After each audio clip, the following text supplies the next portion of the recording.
السلام علیکم پیارے بچوں، کیسے ہیں آپ سب؟ آج آپ کے لیے میم طاہرہ ایک نیو آپ کے لیے لیکچر لے کے آئی ہیں، جس میں ہم پڑھیں گے کہ اللہ تعالیٰ پر ایمان۔ اس میں بچوں کو اللہ تعالیٰ پر ایمان لانے کے متعلق بتایا جائے گا، اللہ تعالیٰ کی صفات سے آگاہ کیا جائے گا، سورۃ اخلاص کا ترجمہ بتایا جائے گا اور سورۃ اخلاص کے ترجمے کا حوالہ ایڈ کیا جائے گا۔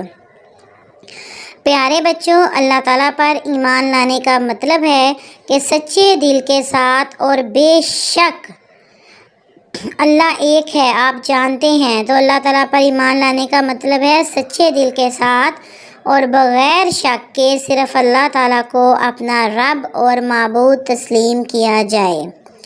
ہمارے پیارے نبی حضرت محمد صلی اللہ علیہ وآلہ وسلم نے سب سے پہلے لوگوں کو ایک اللہ تعالیٰ پر ایمان لانے کی دعوت دی۔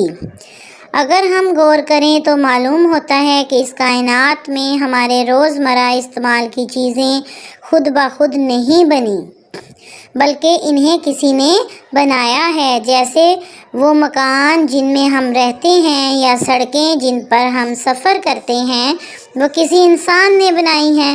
تو یہ کیسے ممکن ہے کہ سورج، چاند، ستارے، پہاڑ، دریا، سمندر، درخت اور پودے خود بخود بن گئے ہوں؟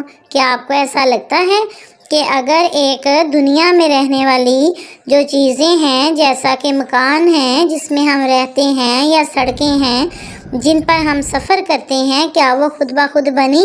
اللہ نے انسان کو عقل دی تو انسان نے ان کو بنایا۔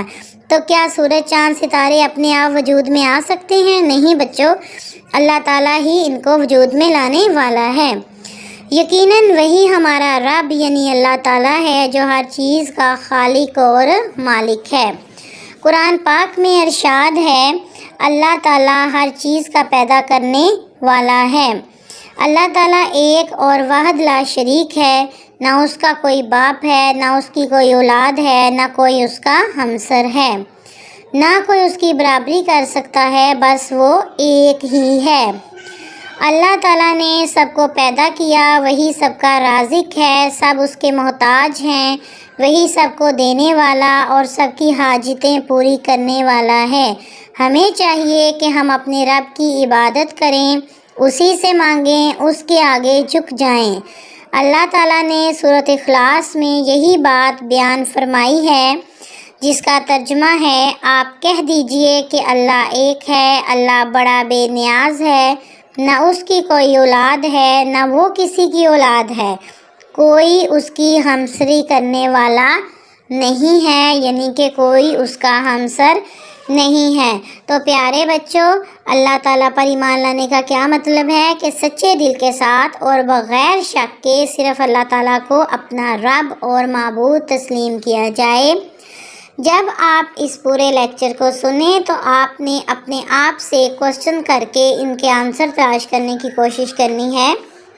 کوشچن نمبر 1 ہے، اس کائنات کا مالک و خالق کون ہے؟ سوال نمبر 2 ہے، اللہ تعالیٰ پر ایمان لانے سے کیا مراد ہے؟ سوال نمبر 3 ہے، کیا اللہ تعالیٰ کا کوئی شریک ہو سکتا ہے؟ سوال نمبر 4 ہے، کیا یہ کائنات خود بخود وجود میں آ گئی تھی؟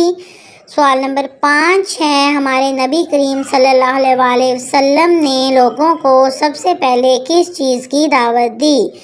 سوال نمبر 6 ہے، سورہ اخلاص کا ترجمہ بتائیں۔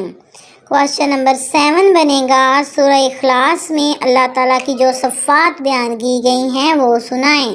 تو بچوں، جیسے آپ لوگ یہ ویڈیو دیکھیں، یہ جو کارٹون میکنگ ہے اس میں زیادہ آپ کے لیے انفارمیشن بیسڈ ہے، جس کا آپ کو فائدہ ہو، جس سے آپ کو بیسک نالج ملے، جو آپ کے لیے بہت امپورٹنٹ ہے۔ آپ نے جب یہ پورا لیکچر سننا ہے تو لیکچر سننے کے بعد ان کوسچنز کے آنسر تلاش کرنے کی کوشش کرنی ہے۔ اس طرح آپ کے نالج میں اضافہ ہوگا اور آپ اپنے ماما بابا کو بھی اچھی اچھی باتیں بتا سکیں گے کہ آج ہم نے میم کے لیکچر میں کیا سیکھا اور انہوں نے ہمیں کون کون سی باتیں بتائیں، اور آپ نے اپنی ماما سے کہنا ہے کہ مجھ سے یہ کوسچن کریں کہ کیا میں ان کے آنسر دے سکتا ہوں؟ تو بیٹے یہ ایک نیکی کا کام ہے، آپ سیکھیں گے اور اللہ تعالیٰ پر ایمان لانا آپ کے لیے ایک ایسا نالج مل جائے گا آپ کو کہ آپ سوچیں گے کہ واقعی یہ انفارمیشن سے بھرپور ہے۔ تو ویڈیو اچھی لگے تو میرے چینل کو سبسکرائب کریں، بلکہ ضرور سبسکرائب کریں تاکہ آپ کو نالج بیس ویڈیو ملتی رہیں۔ انشاءاللہ نیکسٹ جو ہے وہ لیکچر بھی سٹارٹ ہوں گے، اس کے لیے تھوڑا سا ٹائم ریکوائرڈ ہے میرے پاس، پھر آپ کے لیے باقاعدہ انگلش کے لیکچر بھی سٹارٹ ہوں گے۔ سو ٹیک کیئر، اللہ حافظ۔